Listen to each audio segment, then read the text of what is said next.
So, hello. Welcome to Bible with Bill. This is an idea that Alice and I have been kicking around for a little while, the idea of doing an occasional podcast on Bible subjects. This is the first one. It's a bit of an experiment. We're testing the technology to see if it'll work. So we're sitting in Charlie's office in Hope Chapel. I'm here with Chris and Alice. And yeah, this is the first one. So what I'm going to do is read a passage, and it's coming up to Easter. So this is part of the Easter story. But I think it's a bit of a neglected part of the Easter story. It's maybe the episode in Holy Week that we don't talk about so much. And I think that's a shame. But first of all, I'm going to read it. It's the clearing of the temple in Mark's Gospel. So it's Mark 11, beginning at verse 12. And it goes like this. The next day, as they were leaving Bethany, Jesus was hungry. Seeing in the distance a fig tree and leaf, he went to find out if it had any fruit. When he reached it, he found nothing but leaves, because it was not the season for figs. Then he said to the tree, "May no one ever eat fruit from you again." And his disciples heard him say it. On reaching Jerusalem, Jesus entered the temple courts and began driving out those who were buying and selling there. He overturned the tables of the money changers and the benches of those selling doves, and would not allow anyone to carry merchandise through the temple courts. And as he taught them, he said, "Is it not written, 'My house will be called a house of prayer for all nations,' but you have made it a den of robbers." The chief priests and the teachers of the law heard this and began looking for a way to kill him, for they feared him, because the whole crowd was amazed at his teaching. When evening came, Jesus and his disciples went out of the city. In the morning, as they went along, they saw the fig tree withered from the roots. Peter remembered and said to Jesus, "Rabbi, look, the fig tree you cursed has withered." I don't know how you feel about this passage, but it's one that's been interpreted in all sorts of different ways over the years.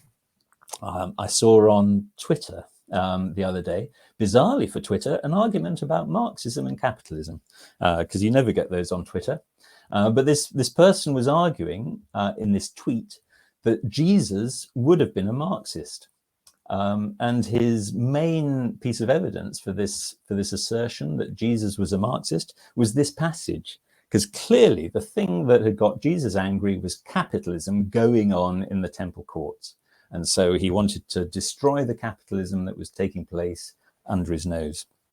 Eleanor, my daughter, in RS, she's looking at war and peace and religious approaches to war.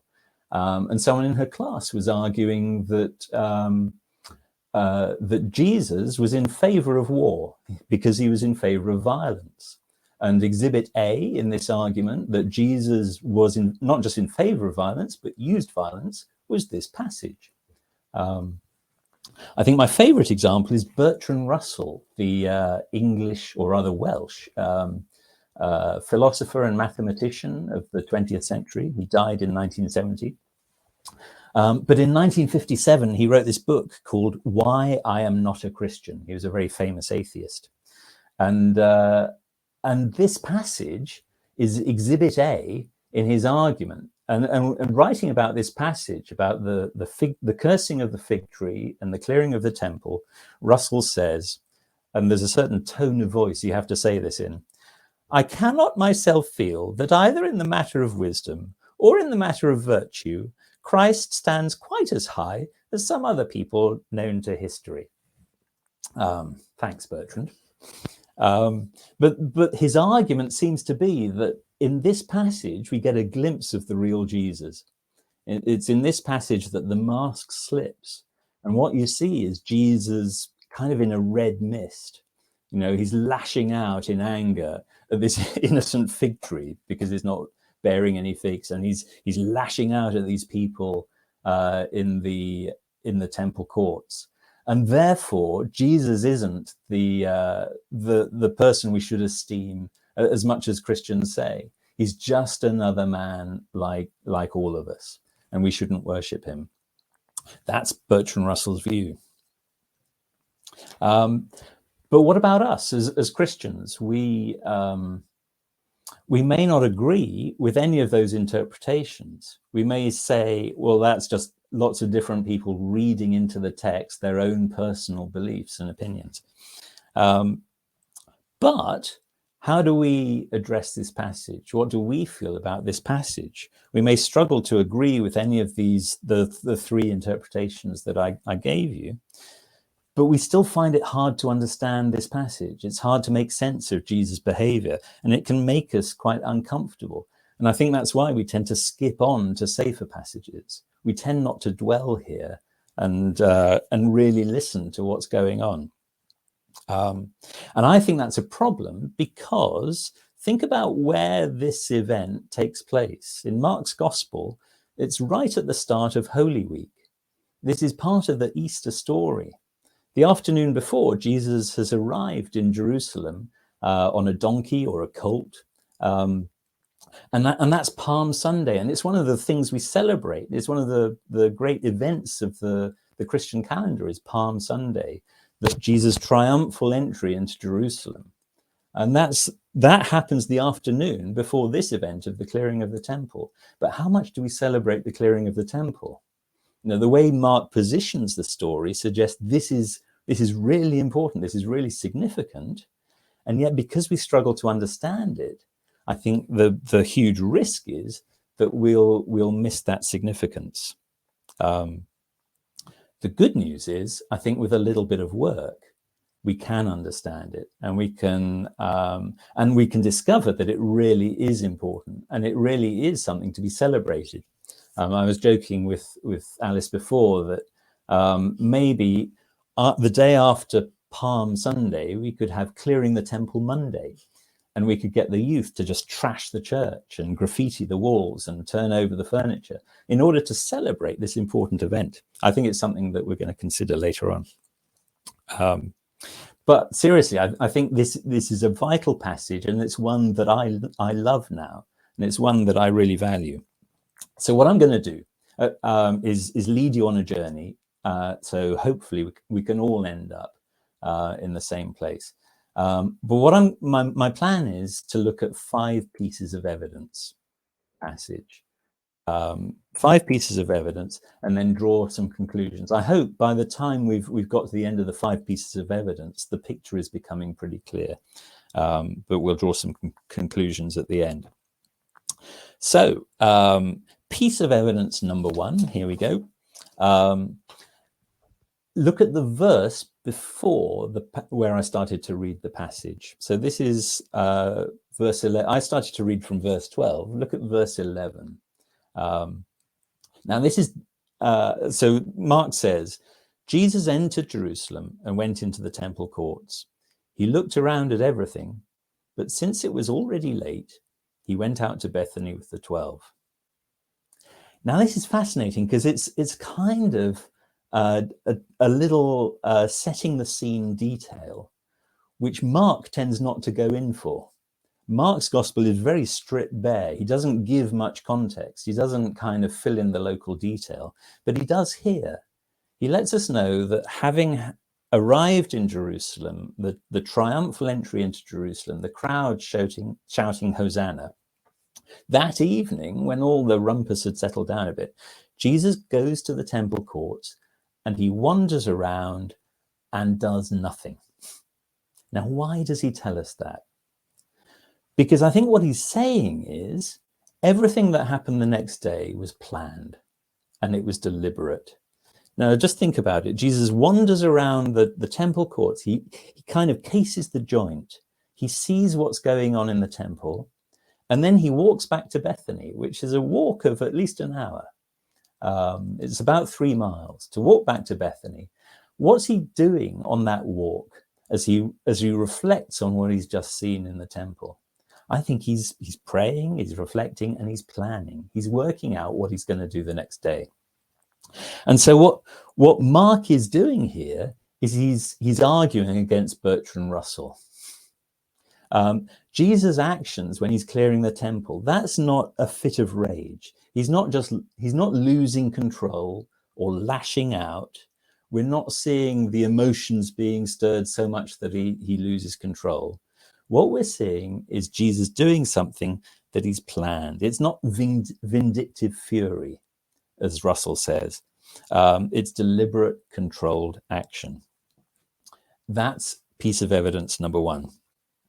But that's just in the introduction. We now move on to what I think is the central argument, the central piece of evidence or pieces of evidence.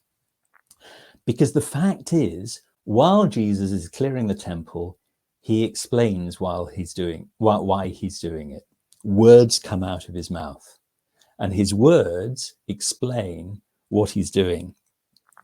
The trouble is, what would have been clear if you were in the first century, a first century Jew in particular, observing these actions and hearing these words, what would have been obvious in that situation is not obvious to people in the 21st century in Britain.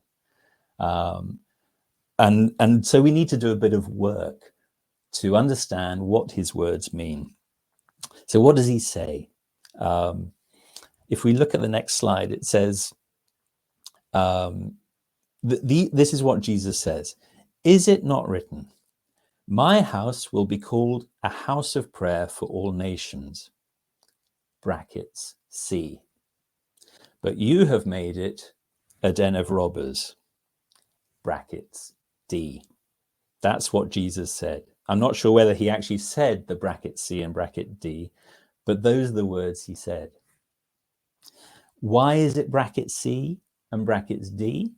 Well, look down to the bottom of the page in your Bibles and you will discover that references C and D are Isaiah 56 and Jeremiah 7.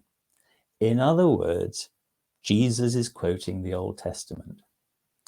If we want to understand why he's doing what he's doing, as he's turning over the tables and interrupting the business of the people selling and exchanging money, we need to dig into the Old Testament and work out what those references would have meant to someone on the scene in the first century, in Jerusalem in the first century. New Testament writers quote the Old Testament all the way through. The New Testament writings are full of these references to the Old. The Old Testament was the scriptures for Jesus, for Paul, for the disciples. And these Old Testament references are one of the most valuable tools when it comes to interpreting the New Testament.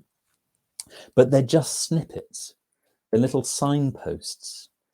And in order to understand how they provide the context and how they give the meaning, you need to do more than just read the words. You need to look back at the references, the original writings that those little snippets refer to or are extracted from, because that will give you the meaning and give you the context. What I used to do when I read the New Testament was I'd get to one of these Old Testament quotes and I'd say, oh, Old Testament doesn't really refer to me because I'm a Christian. I'm a New Testament person. These Old Testament bits, they're a bit hard to understand and they're not relevant to me anyway. And so what I'd do is I'd skip over them and get on to the stuff that's easier to understand. And that's the biggest mistake you can make, because it's the Old Testament clues that help us to understand the New Testament passages. It's a bit like this. Let me give you an example. If I was to say, and I think I've got a slide for this. If I was to say these 5 words, once more unto the breach, what would you think? What would you hear and what would you think? What would it mean to you? If you know Shakespeare and if you know British history, then hearing 5 words, once more unto the breach, would instantly set you off on a train of thought. And you'd find yourself carrying on. You'd say, once more, unto the breach, dear friends, once more, or fill the wall up with our English dead. And you'd think about Henry V, and you'd think about the siege of Harfleur, because that's where this speech comes from in Shakespeare's play. And you'd think about Shakespeare and the play and the plot of the play, and how the siege of Harfleur is kind of near the start of the story. But what it is a premonition of Agincourt and the triumphant victory at Agincourt. You might think about the story of Henry himself, how the kind of spoilt teenager that we meet in Henry IV, Part 1 and 2, becomes the great leader in Henry V. We think about that part of the story.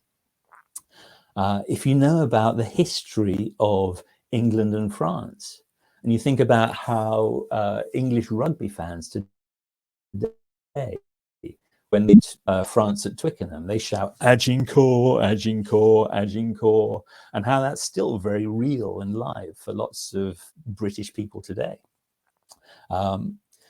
Those 5 words trigger off. They're like the key into a whole room full of meaning.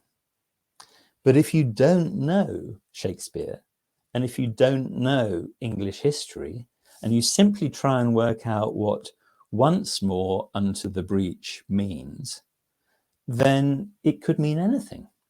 Which breach? Breach of what? Breach by who? Once more, are we going into the breach? Are we going up to the breach? Are we going to try and repair the breach? What's going on? And that's exactly how these little snippets of Old Testament work in the New Testament. They are not the information, but they're the key to the information. They're the signpost to the information. But what's automatic, if you're a Jewish reader or hearer in the 1st century, is not automatic for us. Because the Old Testament was their Shakespeare, it was their history.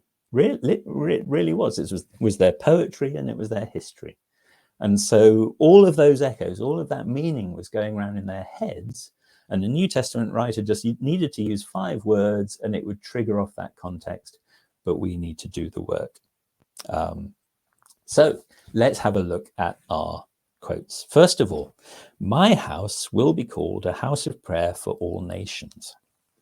What does that mean? What's the context? What's the situation?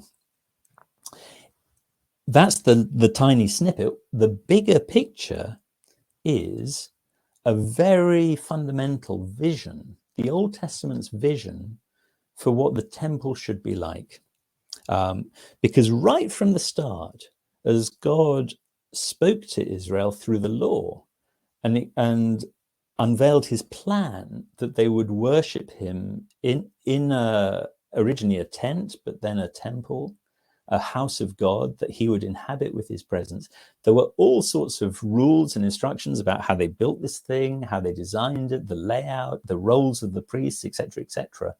But a key part of it, a key part of that vision for Israelite worship was that Jew and Gentile would worship side by side. Right from the start, look at this, this passage from Numbers. This is Numbers 15. So this is part of the law.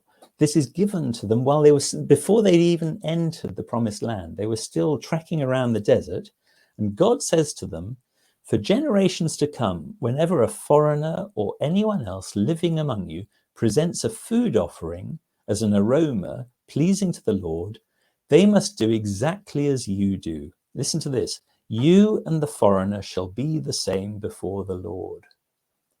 That was the picture that the law presents, this idea of Jew and Gentile, shoulder to shoulder, side by side, praying, worshipping, offering sacrifices in the temple.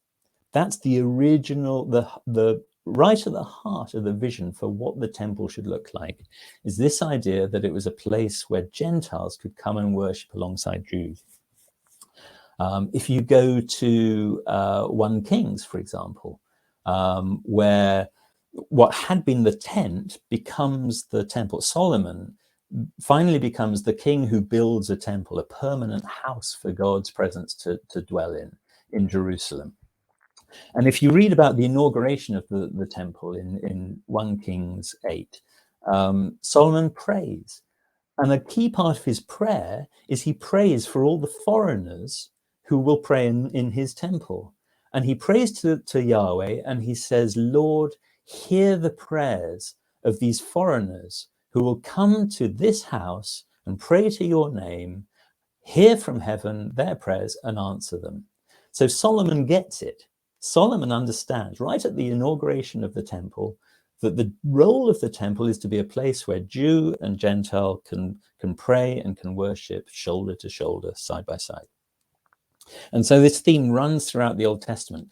But the fullest picture of this, the fullest explanation of this is in the third part of Isaiah. In Isaiah 56, the third part of Isaiah is Isaiah looking to the future. Okay, it's after Israel has returned from exile, and Israel and the temple are a bit of a mess.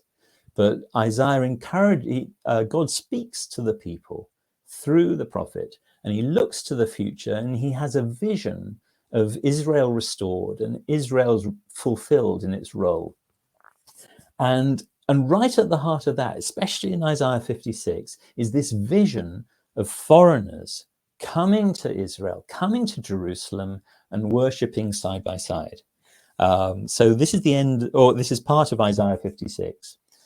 Foreigners who bind themselves to the Lord, to minister to him, to love the name of the Lord, these I will bring to my holy mountain and give them joy in my house of prayer. Their burnt offerings and sacrifices will be accepted on my altar. For my house will be called a house of prayer for all nations. Sound familiar? Yeah, because that's the bit that Jesus quotes. So what Jesus is referring to is Isaiah's vision of foreigners being drawn to Jerusalem, being drawn to the temple, discovering Yahweh for themselves, and praying and worshipping shoulder to shoulder with Jews. That's the vision that Isaiah presents. And it's the one that Jesus draws attention to as he's turning over the tables in the temple. Why? Well, when Jesus wanders around the temple courts the evening before, what does he find? I've got some pictures of the temple. So this is actually a model that was built by a Norfolk farmer called Alec Garrard. He retired from turkey farming, and he spent 30 years building this incredible, large, detailed model of Herod's temple in a shed on his farm. Unfortunately, sadly, Alec has now died, but his model is still there. And so this is a very detailed model of Herod's temple. And the key thing to understand about Herod's temple is this is the second temple. Solomon's temple was destroyed during the exile. The Babylonians destroyed the temple. After the return from exile, it was rebuilt. But Herod the Great had massively rebuilt and extended this second temple. So the bit you see in the middle is pretty much similar to Solomon's temple. That was the bit that was rebuilt when they returned from exile. But round the outside, you'll see these huge, vast courtyards, like playing fields, all around the original design, the design that's laid out in the law for what the temple should be like. That's what you see in the middle. But round the outside is Herod the Great's additions, these huge courtyards. Now, that's not in the original text. That's not in the law. Herod wasn't obeying scripture when he massively extended the courts. But it's those courts that became known as the court of the Gentiles. Okay, when Jesus walked around here, this was a building project where the finishing touches were still being put to Herod the Great's project to build these great courts around the temple. And so the court of the Gentiles, where Jesus turns over the tables and stops the money changing, that's this new bit that Herod's built around the outside. But it's called the court of the Gentiles. Why was it called the court of the Gentiles? Because Gentiles were welcome? No, because that's the only bit that Gentiles were allowed to be in Jesus' day. In fact, if we zoom in a little bit and move on to the next slide, you'll see this wall. There was a 5-foot high stone wall in the middle of these Herod's courtyards, and it was known as the Sorek. And the Sorek was the barrier beyond which a Gentile was not allowed to pass. The Jewish historian Josephus knew this well, and he records what was written on plaques on this wall. And this is what Josephus says.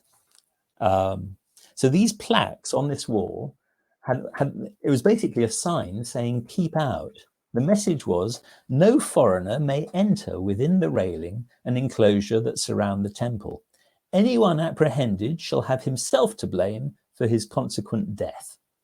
In other words, keep out on pain of death, foreigners. So how does that sit with God's original vision, with Isaiah's vision for what the temple should be like? By the time of Jesus, the message was, foreigners keep out or we'll kill you. In fact, this archaeologists knew about this wall and these plaques from Josephus's writings, but a couple of them have since been discovered in the 1870s. An intact one was discovered which said exactly these words, which is now in the Istanbul Museum of Archaeology, and there's another one which is in Jerusalem. So that was that's part of what Jesus saw as he was casing the joint the evening before. So the foreigners, the Gentiles, were restricted to outside the wall, or what took place outside the wall. That was the place where anyone who came to Jerusalem to make a sacrifice, that was where they bought the animals. And it's also where they changed money in order to have an acceptable coinage to present a money offering to God. And the problem was, this was a vast industry. Josephus also tells us that in one Passover period, 250,000 lambs were slaughtered, 250,000 lambs. This was a vast industrial sacrifice business. Now imagine the trade that's going on in these courts in order to allow that kind of industrial sacrifice racket business. They would have been covered with a marketplace, basically. And so what the Jews were saying was, foreigners, you have to stay out in that bit. But any foreigner who wanted to come and pray in Jerusalem, in the temple, or near the temple, in the bit they were allowed to, they were sharing that space with a marketplace. That's what it had become.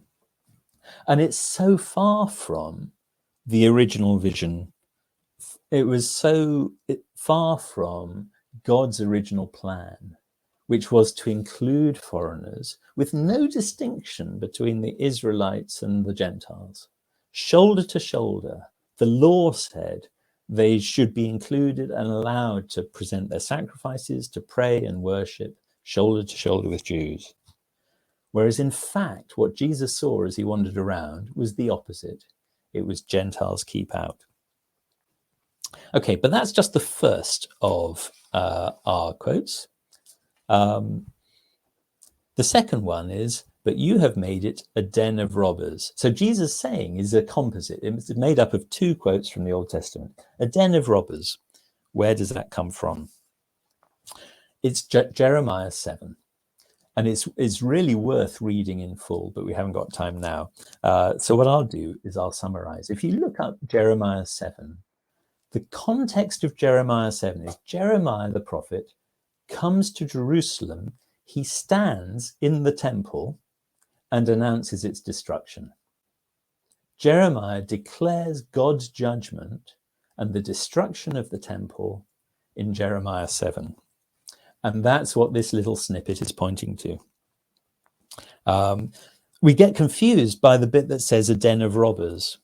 And we think that Jesus is somehow criticizing the practices, as though those trading, somehow trading fraudulently. You know, are they charging too much? Is it dodgy goods? Is Jesus criticizing the nature of the trade, that it's somehow a kind of theft or fraud?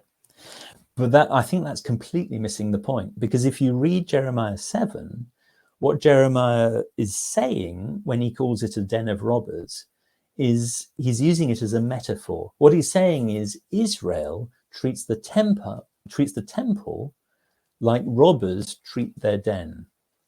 So robbers, bandits, go out from their lair, from their den during the day, and they go out and they do unspeakable things. They rob people, they beat people up, but then they return to their den and they say, we'll be safe here. This is our safe place where no one can get us. And what Jeremiah says, if you follow his argument in Jeremiah 7, is that's exactly how Israel is treating the temple. Israel, particularly those in authority in Israel, are doing unspeakable things, but then they say, but we'll be all right because we've got the temple. And because we've got the temple, which is God's house, we'll be safe. No one can touch us here. We're like robbers returning to our den. And what Jeremiah says in Jeremiah 7 is, you're idiots. You're treating it like you're safe. But, and then the rest of Jeremiah's argument is, look at Shiloh. And you need to know what Shiloh is. Well, Shiloh was the place where Israel first set up the tent of the tabernacle. And Jeremiah is saying that was the place of worship. That was God's house for a while. Now go and look at Shiloh, and what do you see there? And clearly at that time, Shiloh had been destroyed. The village, the small town, had been completely destroyed and overrun, and you couldn't even find the place where the tabernacle had the tent had originally been pitched. And so Jeremiah's argument is kind of, God is perfectly capable of destroying his house of worship. He's done it once. Go to Shiloh and look at Shiloh. If you think it can't happen again, then you're treating it like robbers treat their den. They think they're safe, but they're not.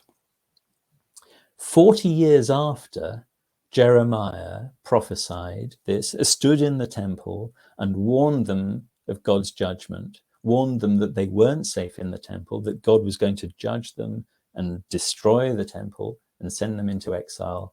The Babylonians steamed in and did exactly what Jeremiah prophesied. The temple was destroyed. Now, think about this. Jesus stands in the temple courts in about AD 30 and quotes Jeremiah. What happens about 40 years later? The Romans steam in. There's the war between Rome and the Jews, the Jewish-Roman wars, from about AD 67. By AD 70, the temple had been completely destroyed. See a pattern? So what is Jesus doing as he quotes Jeremiah? As he stands in the temple and quotes Jeremiah standing in the temple and warning of judgment? I think what he's doing is he's saying it's going to happen again. God is judging. God is judging this situation that I see as I wander around and look at what's actually happening in this place.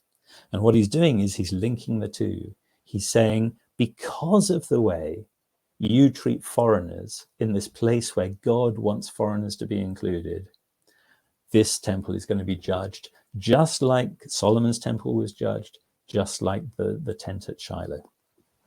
I think, do you see a pattern? Is it beginning to make sense? Is that all right, Chris and Alice? Are we doing okay? Okay, good. Sorry, I just needed to check with the audience who are here on the day. So 2 more pieces of evidence. We've looked at the fact he cased the joint the night before. We've looked at the Isaiah passage and the Jeremiah passage. What about the fig tree?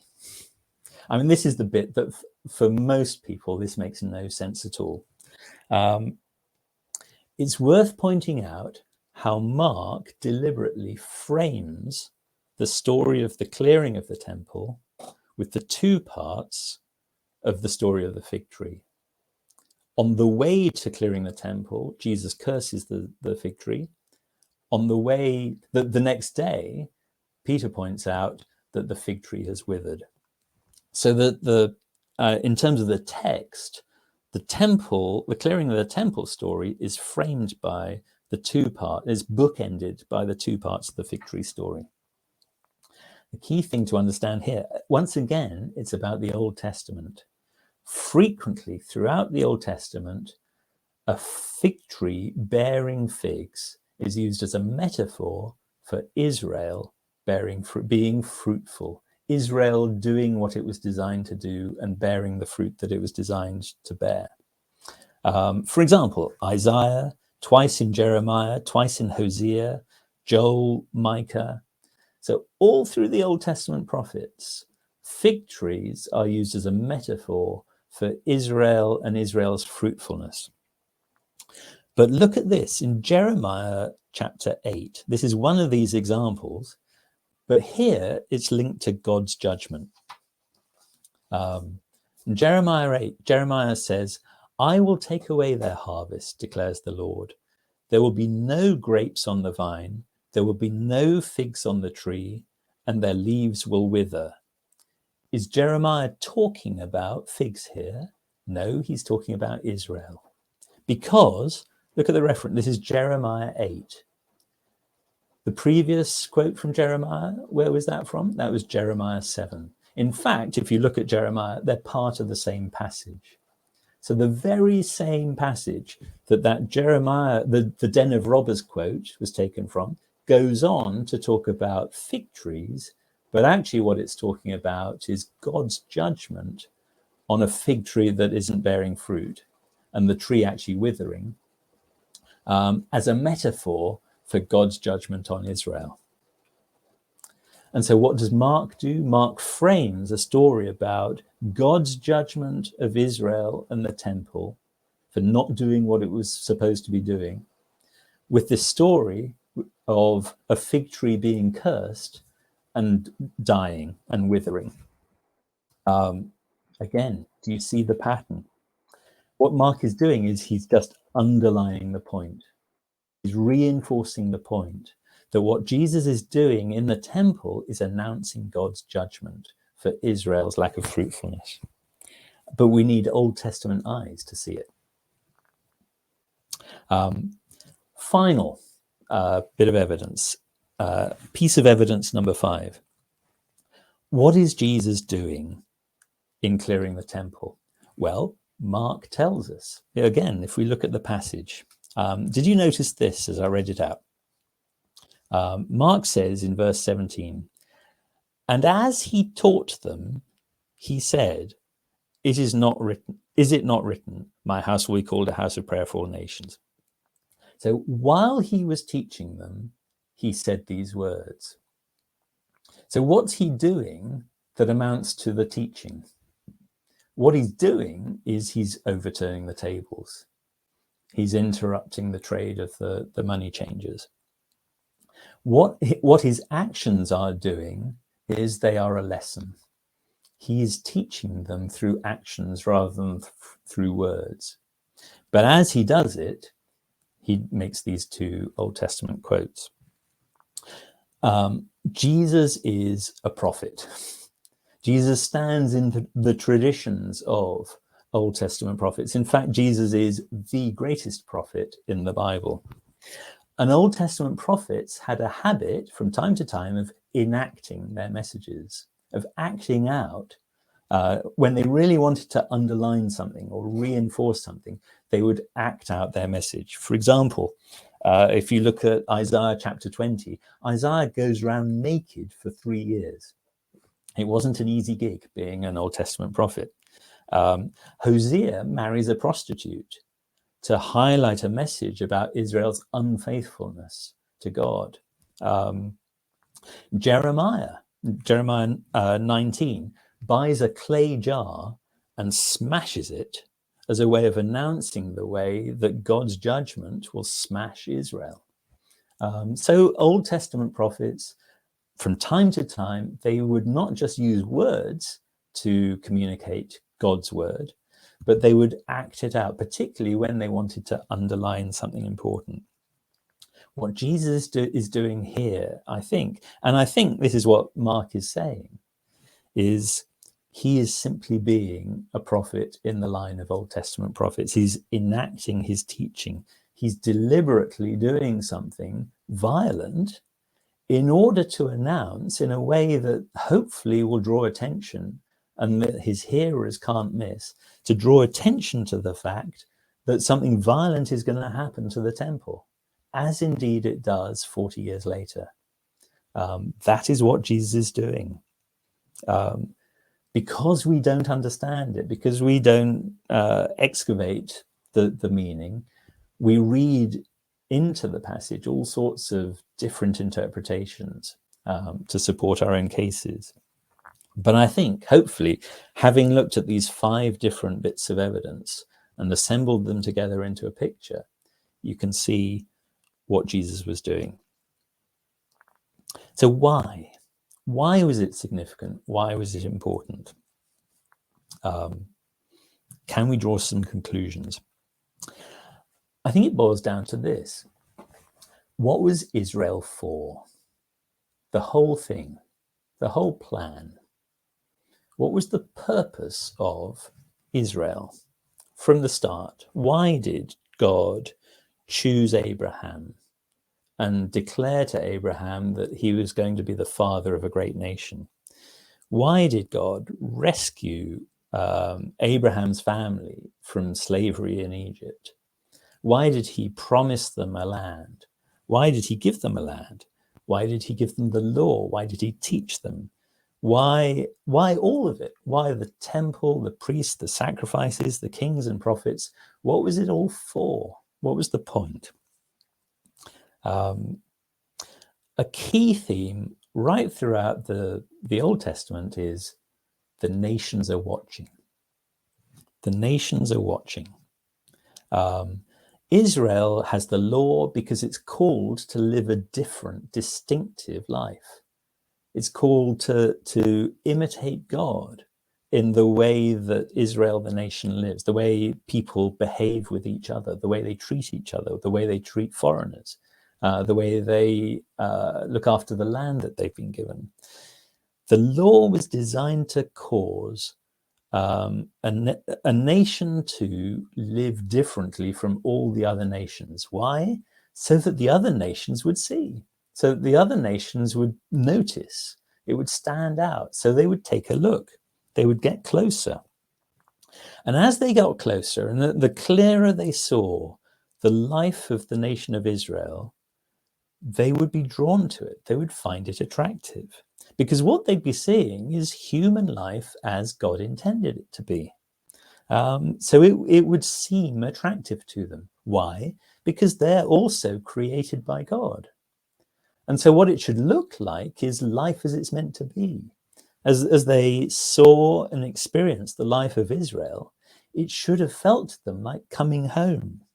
They should have experienced it as beautiful and as right and as good, because it's what they were made for as well, because they share the same creator, they share Yahweh as their creator. And so the idea is, as they get closer, as they discover this, as it's attractive and beautiful, and as they experience more and more, they begin to experience God for themselves.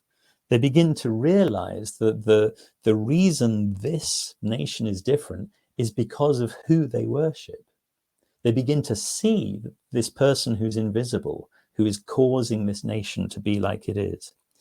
And so ultimately, the goal of all of that is that the end point of it all is that the Gentiles will come and worship side by side with Israel. That's the finish line.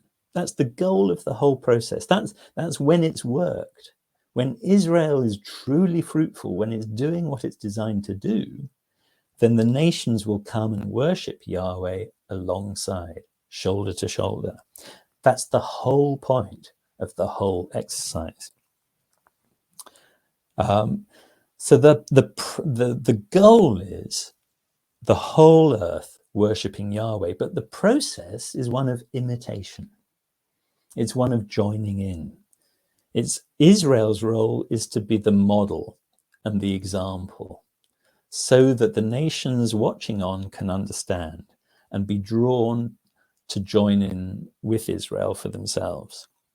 But Israel is God's advert. Israel is God's argument for human life as it's meant to be.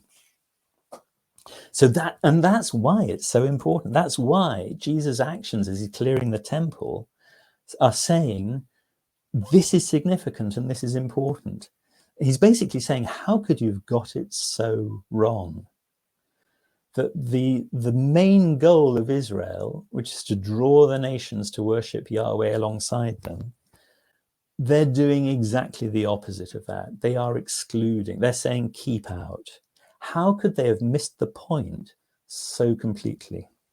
And that's why the clearing of the temple is such a significant, such an important act in the events of Holy Week. It's announcing God's judgment on Israel as it was. But finally, what about us? I mean, this is a very interesting history lesson, and it's quite an interesting biblical studies lesson. But it's to do with the Jews, it's to do with Israel. Surely it doesn't affect us Christians, does it? Or does it? I would argue quite strongly that we are still the people of God. But moreover, that the job hasn't changed. We are still the people of God, and we are still called to be fruitful in the same way that Israel was called to be fruitful. The job hasn't changed. Let me ask you this. What's the church for? And I don't mean us as individuals, members of the church. I mean together, corporately. As a local community, what are we for? What does bearing fruit look like? I'm not talking about the political institution. I'm not talking about Anglicans and Catholics and all of that stuff. I'm talking about your local body of Christ. The people of faith who gather together in a hostile world, in your neighborhood, your local church, my local church. I think it's a question that we don't ask nearly enough. Why do we do it? What's it for? All of it. The meetings, the services, the groups, the rotas, the coffees, the teas, the bands, the singers, the finances, giving, the accounts, the trustees, everything. What's it all for? Why do we do it? I think Paul is absolutely critical here, because I think in many ways church was Paul's idea. Church was Paul's great innovation. And when Paul talks about the church, what he stresses is continuity. He takes these little communities that he's planted all around the eastern end of the Mediterranean, and he calls them the new people of God. And I think he implies that they've inherited the same purpose. These churches are still the city on the hill, the light to the nations. These little communities are the new Israel. What names does he use to describe these little communities? He uses names like ecclesia, from which we get ecclesiastical. That's the most common New Testament word for church. It's also the word the Old Testament uses for the assembled people of God, the ecclesia. If you go back to Deuteronomy, Deuteronomy calls the assembled people of God on the plains just on the next to the River Jordan, that is the ecclesia. It's the same word. Why does Paul choose the same word? Because he's saying you're the same people. Just ekloge is another one, the chosen. We have fantastic arguments about predestination because Paul describes us as chosen. And so we have arguments about predestination and free will. And I think we're missing the point. What Paul is saying is Israel was God's chosen. He chose them, and you're the inheritors of that title. You're still the chosen people of God. I'm just going to pause for a moment because Chris has something in his throat. It's all right. Galatians, and right at the end of Galatians, Paul is in this argument about circumcision, and he's writing to this little church in Galatia, a mixture of Jews and Gentiles, and he says, "You are the Israel of God." You are the Israel of God, which is a stunning phrase. What does that mean? He's describing people who don't care about circumcision. And he's saying, you are the Israel of God. Or he's messing with them. But what he's saying is, you are the kind of Israel that God always wanted. You are the inheritors of this role. You are the new people of God. You're the ones who are going to fulfill this original vision. And if you look at Paul's letters, you see this so clearly, I think. Most of Paul's letters follow a similar pattern. They divide into two halves. It's important when you read Paul's letters to understand that they were designed to be read out to an assembled church. These are letters to churches. You have to imagine the messenger who's ridden a donkey all the way from wherever Paul was at the time to Galatia. And he's arrived at this little local church, and he stands up in front of the community and he reads out this message. When you read "you" in one of Paul's letters, it's always plural. And the standard pattern of Paul's letters is it divides into two halves. The first half is always, this is what God has done. It's the gospel. This is what God has done in Jesus and through the Spirit. God has done this and this and this. And then he explains all the different ways in which God has achieved stuff and done stuff through Jesus and the Spirit. And it's all about what God has done. The second half is all about how you should respond, little group. Community here in Galatia, this is how you should respond to what God has done. And it's always about community ethics. It's how you behave with one another.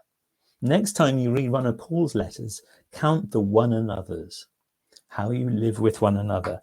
And he talks about loving one another, serving one another, forgiving one another, living at peace with one another, preferring one another, being generous to one another. Why? Why does the behavior of this community matter so much? And why is it the response to everything that God has done? Because that's what they're called to do. They are still the model. They're still the example. They're this little community that lives differently from the rest of the world. And the idea is that the rest of the world will be intrigued. They'll say, why are they different? Like the Romans said, why do these people, they share their tables but not their beds, is what the Romans said. And they couldn't understand why they would share their tables but not share their beds. Why are they so hung up about sexual purity? Why are they so generous with their stuff, with their food? They were intrigued because they were different, and so they wanted to find out more. And that's the people of God doing what the people of God are meant to do. So that all those around are intrigued, they draw closer, they discover more, and it's beautiful because it's also what they were created for. It's life as it should be lived. And so the ultimate goal is they come in and they end up meeting this God for themselves and worshipping alongside the people, alongside God's people, becoming part of God's people. It's still the same pattern. It's still the same plan. The church doesn't have a mission.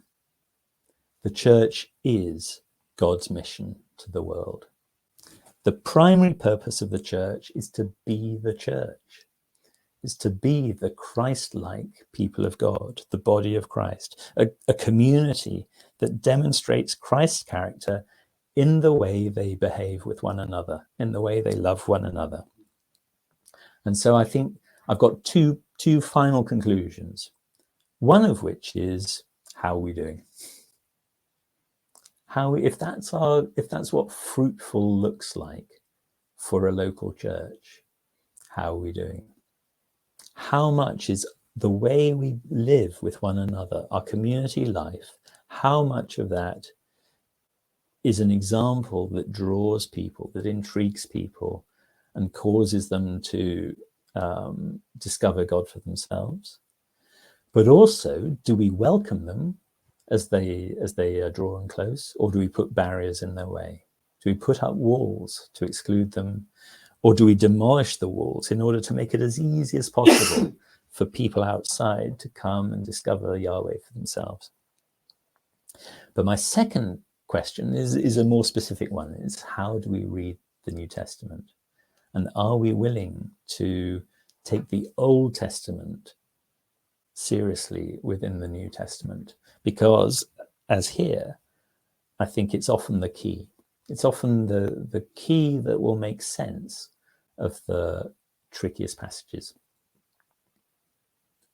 And I think that's, I'm going to say any questions, but maybe if you see this podcast, and I imagine about 13 of you will, then please feel free to come and grab me if there's anything that I've said this morning which hasn't made sense, or which you'd like to know more about, or if you just want to talk it through further. Thank you for listening.